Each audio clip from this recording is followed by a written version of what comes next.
Bonjour, bienvenue sur le plateau de Village Semences au Salon international de l'agriculture pour ce dernier rendez-vous, ce dernier numéro de Poussons le débat. Alors aujourd'hui nous allons parler d'un sujet ô combien essentiel, celui de la conservation et de la protection des ressources génétiques et du patrimoine génétique, un patrimoine qui parfois est en danger. Alors comment s'y prend-on? C'est ce que nous verrons avec nos invités dans un instant. Mais avant cela, je vous propose d'aller faire un petit tour dans les Hauts-de-France pour voir comment au quotidien on préserve la ressource génétique.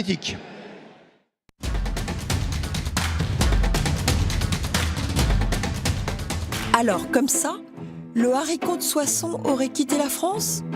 Il y a des haricots de Soissons qui venaient de Chine, de Pologne. Et donc, à un moment donné, il fallait réagir et essayer de protéger parce qu'on ne peut pas utiliser dans ce cas-là l'appellation haricot de Soissons. Nous sommes au pôle légumes région nord de l'Orgie, près de Lille, où l'on réalise des expérimentations en culture légumière. Aujourd'hui, une parcelle nous intéresse plus que les autres, celle consacrée aux travaux du Centre régional de ressources génétiques des Hauts-de-France. On y sème des variétés anciennes pour les maintenir et les caractériser. On a une action dans ce lieu où on expérimente, on conserve nos variétés anciennes régionales. Le travail sur les variétés ne s'arrête pas à la maintenance. On évalue aussi les caractéristiques agronomiques, nutritionnelles et organoleptiques des variétés. Oui, il faut quand même que ce soit bon. À 30 km de la station d'essai, le Centre régional de ressources génétiques rassemble des collections exceptionnelles de fruitiers et de légumes anciens. L'intérêt d'un centre régional de ressources génétiques, c'est effectivement de conserver, mais pas que. On a aussi un gros travail aussi de valorisation de notre patrimoine, à la fois légumier, fruitier et animal, en région, et dont c'est l'objet principal.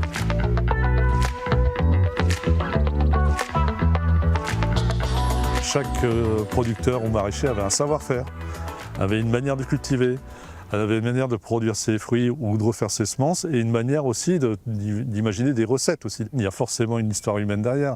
Le consommateur cherche des histoires aussi. Le travail notamment sur un oignon particulier qui nous tient à cœur, c'est l'oignon rouge d'Abbeville, qu'on pensait disparu. Donc en 2011, on a eu la chance de retrouver sa trace grâce à un vieux jardinier de 89 ans.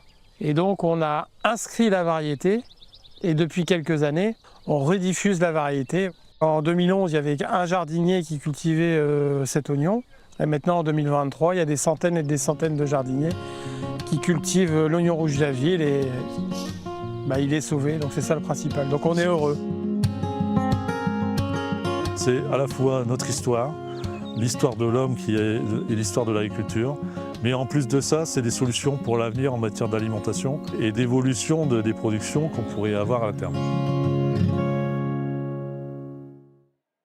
En retour sur le plateau de Poussons le débat, alors permettez-moi de vous présenter nos deux invités avec qui nous allons parler de cette conservation et de protection du patrimoine génétique. Elisabeth Claverie de Saint-Martin, bonjour.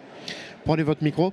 Vous êtes la présidente directrice générale du CIRAD. Alors, le CIRAD, nous Français, on ne le connaît pas forcément, cet organisme de recherche, parce que vous, votre terrain de jeu, entre guillemets, c'est plutôt les pays du Sud. Oui, tout à fait. On est un centre de recherche, plutôt sur de la recherche appliquée, de la recherche agronomique au sens large. Et nous travaillons sur les agricultures tropicales. N'oublions pas les Outre-mer. Ce sont des climats tropicaux pour la très grande majorité d'entre eux.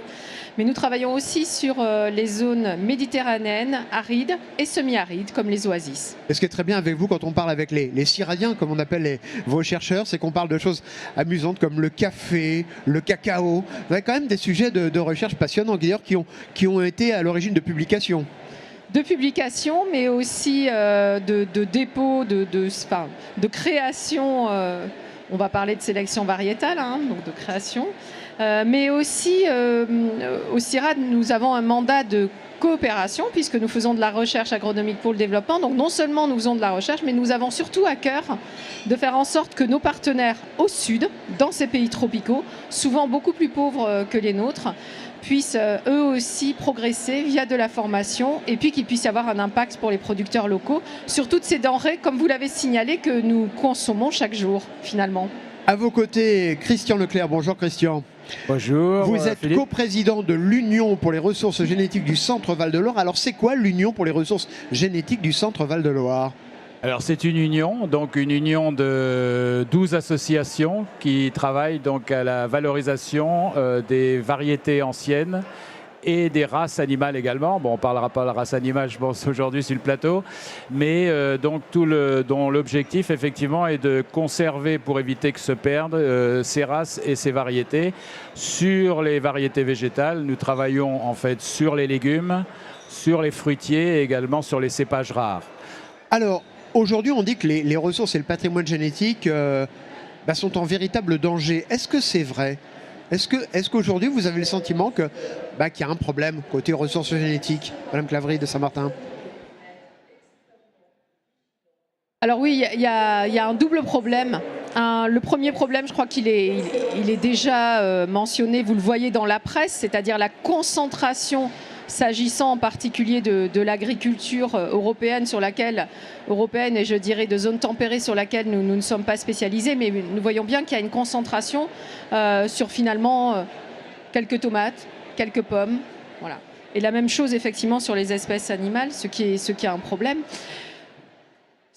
Cette difficulté, malheureusement, elle existe aussi au sud, qui a pourtant une agriculture qui est beaucoup plus une agriculture de petits paysans, mais là aussi où on voit une disparition d'usage, voilà, de certaines sélections, de certaines semences, de ça, y compris au niveau animal aussi. Et c'est dû à quoi? C'est parce qu'on utilise un certain nombre de variétés qui sont plus faciles à cultiver? Non, pas forcément. C'est aussi dû au fait que au développement, je dirais, des systèmes de commercialisation, d'unification, mais aussi, et c'est le deuxième problème que je voulais souligner, le fait qu'il y a assez peu d'espace, tout à l'heure on le voyait très bien dans le petit reportage, pour conserver finalement, et conserver de façon vivante cette diversité des semences. Et donc il n'y a pas de catalogue. Quand vous dites conserver de façon vivante, c'est-à-dire? À la fois conserver de façon scientifique, c'est ce que nous faisons aussi au CIRAD. Par exemple, à Montpellier, on a une très belle infrastructure toute nouvelle qui s'appelle Arcade, où vous pouvez aller récupérer des semences, et elles sont, j'allais dire, comme dans un immense frigidaire pour scientifiques, où ils peuvent réaliser leurs expériences, mais aussi les conserver au champ.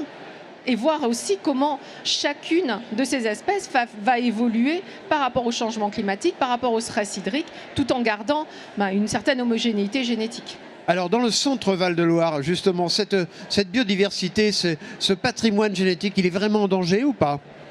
Oui, il est en danger à la fois dans le centre Val-de-Loire et dans l'ensemble des régions de France. On a vu le reportage sur les Hauts-de-France, qui est un centre de ressources régionales comme le nôtre.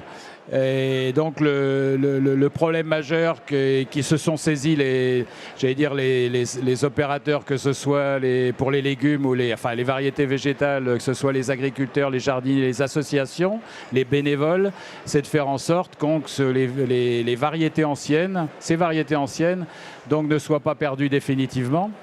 Et c'est la raison pour laquelle en fait se sont créées ces associations.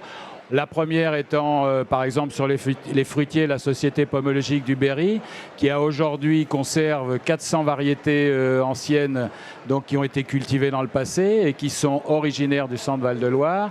Et après, avec près de 700 adhérents, donc qui participent à ce maintien. La difficulté, effectivement, c'est beaucoup sur ces variétés anciennes, c'est d'abord de les retrouver. Alors, de vous les faites identifier. C'est un travail de détective, parce qu'on l'a vu dans le reportage dans les Hauts-de-France, parfois c'est à la limite du travail d'enquête, de policier, voire de détective privé. Exactement, c'est-à-dire qu'en fait, dans le travail que nous réalisons, la première étape majeure, c'est l'inventaire, c'est-à-dire retrouver ces vieilles variétés, soit réellement parce que ce sont des personnes ou des associations qui nous contactent pour nous demander comment conserver ces variétés, soit en recherchant, comme on l'a vu dans le reportage, dans les archives, ce qui a pu exister et à quel moment. Et surtout, ce qui est important, c'est effectivement dans la chaîne, et c'est un continuum de travail, après l'inventaire, c'est de faire la conservation des semences, donc remultiplier les semences qui sont souvent en quantité très petite, faire l'expérimentation pour caractériser ces variétés, parce que parfois on a perdu complètement les caractéristiques de ces variétés, jusqu'à la valorisation quand on le peut, c'est-à-dire faire en sorte que ces variétés puissent être accessibles à tous ceux qui veulent les cultiver, voire les consommer. Elisabeth Claverie de Saint-Martin, certains industriels, certains représentants, notamment du secteur des semences, nous disent à quoi bon garder des semences anciennes? Parce que nous, aujourd'hui, on est plutôt dans une logique de recherche avec des moyens que la technologie permet aujourd'hui. Et on a besoin de quelque chose de nouveau, pas de quelque chose d'ancien. Vous leur répondez quoi à ces gens-là? Qui se trompent de combat ou qu'on a besoin des variétés anciennes? Alors résolument au CIRAD, on pense qu'on a besoin des variétés anciennes, mais on pense qu'on a aussi besoin de continuer le travail scientifique et d'innover. Et l'un ne va pas sans l'autre. Alors les variétés anciennes, d'abord c'est un formidable réservoir qui est peut-être demain la solution pour des défis qui aujourd'hui nous mobilisent beaucoup. Changement climatique. Le changement climatique, c'est beaucoup de choses. C'est du stress hydrique, on va avoir moins d'eau, et puis on va pas avoir d'eau pendant certaines périodes qui peuvent être très importantes. Ça va être la question des températures. On va avoir parfois des nuits bien trop chaudes vraiment pour le développement de la plante. Ça va être toute une série de facteurs. Aujourd'hui, il faut être honnête qu'on étudie, mais dont on ne connaît pas tous les impacts sur les croissances de la plante. Et donc garder certaines espèces qui peuvent avoir des traits, des caractéristiques extrêmement bien adaptées à ces nouvelles conditions, c'est sans doute une grande prudence et on le voit déjà aujourd'hui. On voit par exemple que le sorgho, qui avait quand même une image très, très africaine, oui. Il n'y a pas encore si longtemps, aujourd'hui c'est devenu une plante très tendance en France. Alors tout à fait. On a eu d'ailleurs un colloque international sur le sorgho à Montpellier il y a 6 mois, c'était en juin 2023. Et la chose qui était très étonnante, je m'attendais à avoir beaucoup d'Africains, mais j'ai vu beaucoup d'Américains. C'est qu'il y a beaucoup d'endroits effectivement où le sorgho est en train de remplacer le blé, voire le maïs, pour des questions effectivement de stress hydrique. Et si on regarde la France, une grande partie de l'Occitanie, de Toulouse à peu près jusqu'à l'Ariège, il y a eu une substitution très clairement d'autres céréales avec le sorgho. Et on fait des pâtes au sorgho, on fait de la farine au sorgho. Donc oui, tout à fait. Et on a même eu sur ce plateau un producteur de whisky à partir de sorgho, à consommer bien évidemment, comme on dit, avec modération. Finalement, vos travaux qui étaient vraiment très, très anglais sud, ils vont avoir un intérêt pour le nord dans les années qui viennent avec ce bouleversement climatique. Alors tout à fait. C'est déjà le cas. En réalité, certains des travaux qu'on a pu mener, qu'on mène encore aujourd'hui au Maroc, peuvent être complètement adaptés sur le sud de la France. On a regardé avec les collègues du ministère de l'Agriculture, et le ministre de l'Agriculture en a beaucoup parlé lors de ce salon, lors de séminaires qu'il y a eu sur le changement climatique. Aujourd'hui, les relevés, les grandes caractéristiques climatiques des Pyrénées-Orientales, c'est le Maroc. Alors bientôt, on va avoir les productions marocaines dans les Pyrénées-Orientales. En tout cas, il va falloir qu'on s'adapte, qu'on fasse des choix. On a beaucoup parlé de semences, mais moi je voudrais parler d'une autre question, c'est aussi comment on va s'adapter. On est peut-être un peu loin du thème, mais il va falloir effectivement dans cette adaptation au changement climatique réfléchir à ce qu'on cultive et comment on le cultive. Et donc aussi, il y a tout ce volet participatif de quelle culture on va choisir, parce qu'il va bien falloir se répartir l'eau. Il y aura effectivement les problèmes d'accès à l'eau qui sont d'ailleurs des problèmes très importants dans le secteur des semences. Christian Leclerc, on parlait tout à l'heure avec Elisabeth Claverie de Saint-Martin des moyens qu'ont les centres de recherche, notamment du côté de Montpellier, pour stocker les semences. Chez vous, en centre Val-de-Loire, je suppose que c'est un peu plus, on va dire, artisanal, entre guillemets, dans le bon sens du terme. Oui, vous les conservez comment, les semences? Pardon? Vous les conservez comment, vos semences? Alors, on le fait comme toute comme tout semencier ou comme tout centre de ressources biologiques, c'est-à-dire qu'il faut effectivement les conserver, on va dire ex situ, c'est-à-dire dans des conditions qui permettent de les conserver dans de bonnes conditions, même si elles doivent être renouvelées régulièrement. Mais c'est surtout, on les conserve et on les développe donc pour les valoriser auprès, comme je l'ai dit, de l'ensemble des acteurs locaux, que ce soit des maraîchers, des agriculteurs, des arboriculteurs ou autres. Quand vous dites valoriser, c'est-à-dire? Alors valoriser, ça veut dire qu'au-delà de retrouver les variétés anciennes qui peuvent intéresser des amateurs ou des gens qui veulent les cultiver dans leur jardin, il y a le fait que aussi pouvoir s'assurer de leur développement pour ceux qui souhaitent donc en profiter. Et alors à ce moment-là, valoriser, ça veut dire aussi bien au niveau agronomique, c'est-à-dire utilisation dans les champs, utilisation dans la production, mais aussi au niveau culinaire. On travaille beaucoup avec les restaurateurs, les chefs restaurateurs de la région Centre-Val de Loire, mais également aussi avec, au sens sensibilisation du public et du jeune public en particulier. On travaille avec l'Académie Orléans-Tours pour effectivement faire en sorte que ces variétés anciennes soient pas seulement une semence permettant une production et une valorisation sur le marché, mais aussi effectivement un savoir-faire, une culture associée avec toute l'histoire que peut comporter cette variété et sensibiliser l'ensemble du public au fait qu'il suffit de s'arrêter ou d'arrêter ses activités pour perdre tout l'historique et effectivement toute l'histoire de ces variétés et aussi les semences.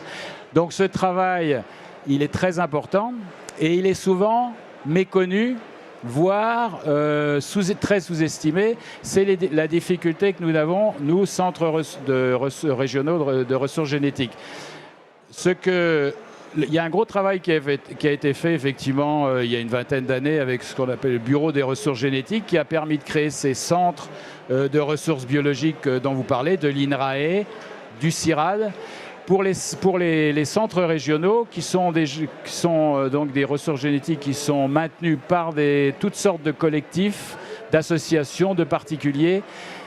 Ce que nous appelons le maintien de la biodiversité domestique, c'est-à-dire aussi bien animale que végétale, eh bien celle-ci, quand on l'explique même à nos décideurs politiques, quand on parle biodiversité domestique, on nous renvoie à l'agriculture et l'agriculture ne comprend pas ce qu'est la biodiversité domestique et sinon on nous renvoie à l'environnement et l'environnement nous dit de revenir vers l'agriculture. Ah bah c'est la France, Christian Leclerc. C'est la France. Elisabeth Clavry de Saint-Martin, je vais vous poser une question très pratico-pratique. Ces centres où on stocke des semences, il y en a à peu près 1300 dans le monde et il y a notamment ce centre ultra connu, enfin dont on connaît le nom en Norvège, à Svalbard, où là on est carrément à 1000 km du pôle Nord, donc on n'est pas dans les conditions de Montpellier. Ces centres, ils servent à quoi? Ils ne servent pas qu'à garder les semences. Est-ce qu'on peut les ressortir pour les réutiliser et qui peut venir vous demander des semences pour tenter de les réintroduire? Alors, ces centres-là, ils fonctionnent toujours en binôme. C'est-à-dire qu'il y a un centre et il y a son double ailleurs. Et si je ne m'abuse, celui dont vous parlez a son double aux États-Unis. Donc, qui fait que s'il arrivait quelque chose, en fait, c'est notre arche de Noé des semences, pour dire les choses. Et donc, on sait qu'il y aura toujours un endroit où on pourra les trouver. C'est effectivement les Américains qui possèdent le plus de zones de stockage de ce type-là, qui coûtent très, très, très cher. Et sur lesquels ce sont essentiellement des scientifiques et des professionnels qui demandent à pouvoir aller travailler, exploiter, etc. Ça, c'est des très grands centres. En fait, il y a partout des petits centres comme ceux dont on vient de parler, hein, de ressources biologiques. Au centre Val de Loire, dans les Hauts-de-France, etc. Exactement. Il y en a 8, je crois, en France. Et nous en avons, par exemple, sur les territoires ultramarins qui sont importants. On en a aux Antilles, on en a à La Réunion. Et ces centres, ils sont vraiment important. Je vais donner un exemple. À La Réunion, on a, je ne pourrais plus dire le nombre, je les ai vus, un nombre d'accessions incroyable sur la vanille. Eh bien, la renaissance de la filière de la vanille de La Réunion, elle s'est faite à ce moment-là en essayant de regarder avec un faisceau d'exigence. On voulait tel goût, on voulait telle saveur, on voulait que ce soit facile à cuisiner. Eh bien, on a trouvé la bonne et celle à partir de laquelle, finalement, il y a toute une filière qui s'est recréée. Donc c'est aussi une source de développement économique majeure dans les territoires. Ce que vous utilisiez pour la vanille, c'était des choses qui étaient stockées dans votre centre de Montpellier. Ah oui, tout à fait. Je pense que sur la vanille, on a quasiment la moitié du hall 2. Ah, carrément. Carrément, et c'est très beau. Alors, moi, je voudrais savoir aussi, avec les petits moyens que vous avez aujourd'hui en centre Val-de-Loire, est-ce que vous avez réussi, comme pour la vanille dont nous parlait Madame Claverie de Saint-Martin à l'instant, vous avez réussi à relancer des cultures qu'on croyait un petit peu oubliées ou qui avaient disparu j'allais dire, des journaux. Là, on voyait des copies de vieux numéros de Rustica. Oui, alors... Pour le centre Val-de-Loire, il y a évidemment la fameuse sucrine du Berry, qui est une courge qui effectivement a été retrouvée par hasard en 1987 sur un marché local, le marché des Potirons de Transo, c'est dans le sud de l'Indre. Et donc avec ce producteur qui avait retrouvé cette variété avec quelques semences, donc cette sucrine du Berry, aujourd'hui on la trouve sur les étals. Et donc en fait c'est une variété ancienne qui est valorisée dans la mesure où elle va jusqu'au consommateur. Bien sûr il y a beaucoup d'espèces, on est à peu près sur une vingtaine d'espèces en légumes. S'y correspond à peu près 100 variétés pour lesquelles on a certaines, on les connaît. On a pu travailler un développement, une vingtaine, et pour beaucoup d'autres sur lesquels on doit faire retrouver des informations à la fois techniques et de savoir-faire. C'est pour ça qu'on travaille par exemple avec les EHPAD, les maisons de retraite, parce que toutes ces personnes-là ont connu ces vieilles variétés et le savoir-faire est aussi important que la caractérisation de la variété pour permettre son développement. Alors une fois que vous avez identifié la variété, vous avez retrouvé quelques graines. Oui.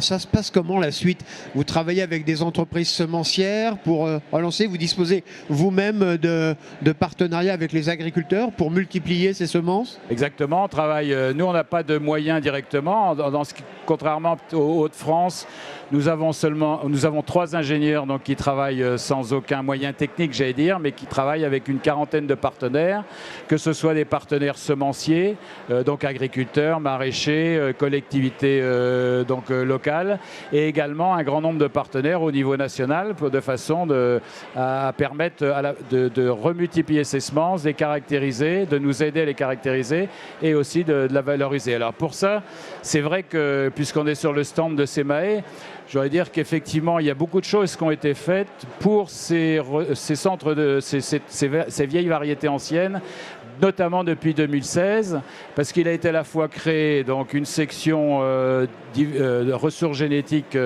au comité technique permanent de la sélection, qui est le comité auprès du ministère de l'Agriculture. Il y a eu un fonds de collection biodiversité qui a été créé, qui permet d'aider ces centres de ressources à faire ce travail.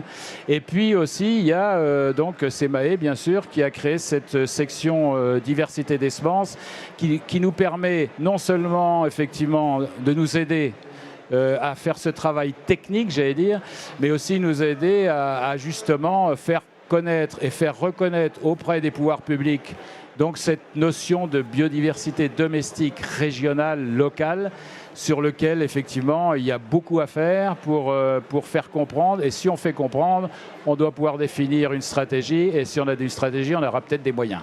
Oui, mais Christian Leclerc, est-ce que ce que vous faites, ça sert vraiment à quelque chose? Parce que si j'écoute Elisabeth Claverie de Saint-Martin, qu'il y a quand même l'avenir avec le manque d'eau, le bouleversement climatique et tout ça, ce sont plutôt des semences qui viendront du sud. Les semences du Berry, je ne suis pas sûr qu'elles aient un gros avenir en cas de réchauffement climatique. C'est pas tout à fait ça, parce qu'il y a les semences qui reviennent du sud, mais il y a celles aussi qui viennent du passé.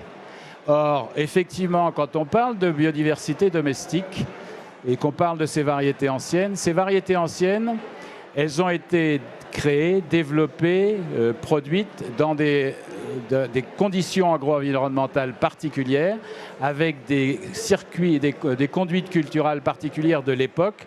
Et elles ont emmagasiné, comme disait Madame, en fait, dans leur patrimoine génétique, un certain nombre d'adaptations sur des situations qui finalement ne se sont pas produites jusqu'à aujourd'hui, que ce soit des questions de résistance à des maladies qui parfois ont disparu parce que ces variétés n'étaient plus vraiment utiles pour ça, mais aussi pour des questions de résistance abiotique, comme on l'appelle, c'est-à-dire soit à la sécheresse, au manque d'eau.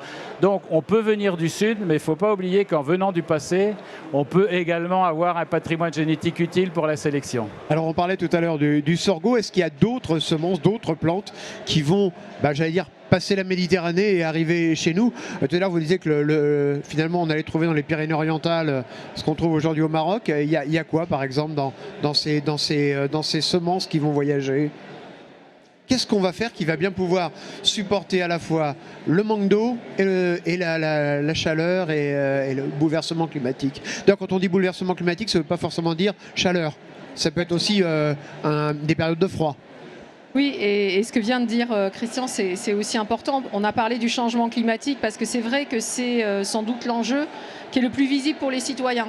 Et on a des arrêtés de catastrophes naturelles récurrents qui touchent les cultures et on voit très bien ce qui se passe. Ce qui est très intéressant aussi dans un contexte où nous allons quand même aller vers plus de durabilité, réduire aussi les intrants, c'est que dans ces espèces qui viennent du passé, alors je dirais pour nous qui travaillons en Afrique, elles ne sont pas du passé, qui viennent et qui sont là, il y a aussi toute une résistance, une résilience de ces semences. Et effectivement à différents types de maladies ou à différents types d'agresseurs pour lesquels aujourd'hui on va utiliser qui des antibiotiques, qui des intrants différents, fongicides, etc. et dont on va réduire de toute façon l'utilisation.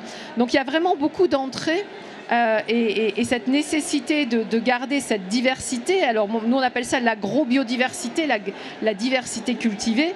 C'est vraiment une assurance vie pour tout ce qu'on veut pouvoir faire pour l'agriculture. Alors effectivement, si on regarde les modifications de culture, on a une revue au CIRAD qui s'appelle Fruitrop, qui parle des fruits tropicaux. Et cette revue, les premières pages, vous aviez sur la mangue du Togo, la mangue du Brésil. Eh bien aujourd'hui, la mangue, c'est l'Espagne et la Turquie. Et ça veut dire quand même beaucoup de choses sur ce qui se passe en Europe. Et donc oui, quand on voit qu'on cultive de la mangue quasiment jusqu'à Barcelone, ça vous donne une idée du changement climatique. À Valence, c'est une des meilleures zones aujourd'hui de production de mangue. Et on voit aussi des avocats qui sont cultivés dans le sud de la France. Mais est-ce que ça veut dire aussi qu'il va falloir qu'on change nos habitudes alimentaires? Parce que finalement, dans une émission précédente, nous recevions des producteurs de chanvre. Le chanvre se consomme, sauf qu'on n'a pas l'habitude encore de manger du chanvre en France. Donc il va falloir qu'on évolue aussi dans notre tête, nous, pauvres petits consommateurs. Alors, il est clair que quand on a un changement systémique comme le changement climatique, il va falloir faire un changement de système alimentaire, c'est-à-dire changer la production, mais changer aussi la consommation. Mais aussi pour des raisons de santé publique, sans doute remanger des fruits et des légumes de saison, ça ne nous fera pas de mal. Et il y a une très grande diversité. Par exemple, si on parle des fruits, on a un très beau centre de recherche en Corse sur les agrumes, où on fait beaucoup qui est de très grande qualité, la clémentine corse que vous connaissez, mais où on travaille aussi sur toutes les maladies. Et finalement, c'est un centre pour tout le bassin méditerranéen. Et aujourd'hui, on se rend compte qu'on pourra manger quasiment pendant 6 mois des clémentines. C'est bon pour la santé et ça serait sûrement très bon aussi au point de vue climatique. Donc il y a des évolutions à faire. On se remet à manger ce qu'on appelle des légumineuses. Et là aussi, on les mangeait massivement il y a 50 ans en France, on ne les mange plus. Les lentilles, les pois de tout type. Oui, c'est une très bonne résistance, c'est très bon pour les sols, ça fixe l'azote.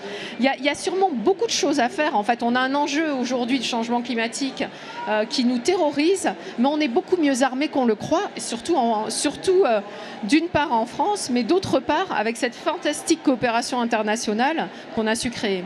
Alors on a vu tout à l'heure Christian Leclerc qui faisait un petit appel du pied en disant voilà, quand on a besoin de ressources, c'est le ministère de l'Agriculture, quand c'est pas le ministère. Et vous au CIRAD, aujourd'hui, il faut aussi des budgets supplémentaires pour mener à bien tous ces travaux, pour réintroduire ces plantes ou pas? où vous avez largement de quoi faire. Et là, en vous posant la question, je connais déjà quasiment la réponse. Alors, on a signé notre contrat d'objectifs hier avec nos deux ministères de tutelle, ministère de la Recherche, ministère des Affaires étrangères, et en présence des autres ministères. Et on les remercie, ils ont fait un effort important sur notre budget. Néanmoins, le sujet dont on traite aujourd'hui, celui de la préservation de la biodiversité cultivée, c'est celui qui est le moins financé. Exactement pour les raisons qu'a montré Christian. Finalement, on nous demande de mener des projets pour créer de la création variétale. Et là, on réussit notamment en Afrique à avoir en coopération des fonds parfois de fondations. Et il y a un travail fantastique. Nos collègues africains sont vraiment de très bons scientifiques. Je pense au CERAS au Sénégal, où ils font de l'innovation variétale. On parlait du sorgho, le mil. Mais quand on dit, écoutez, donnez-nous de l'argent pour maintenir des espèces, finalement, ça intéresse personne.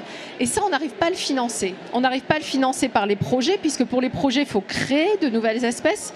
On n'arrive pas à le financer par la coopération scientifique, où il faut former de nouveaux scientifiques et finalement garder cette chance, moi j'appelle ça cette assurance vie.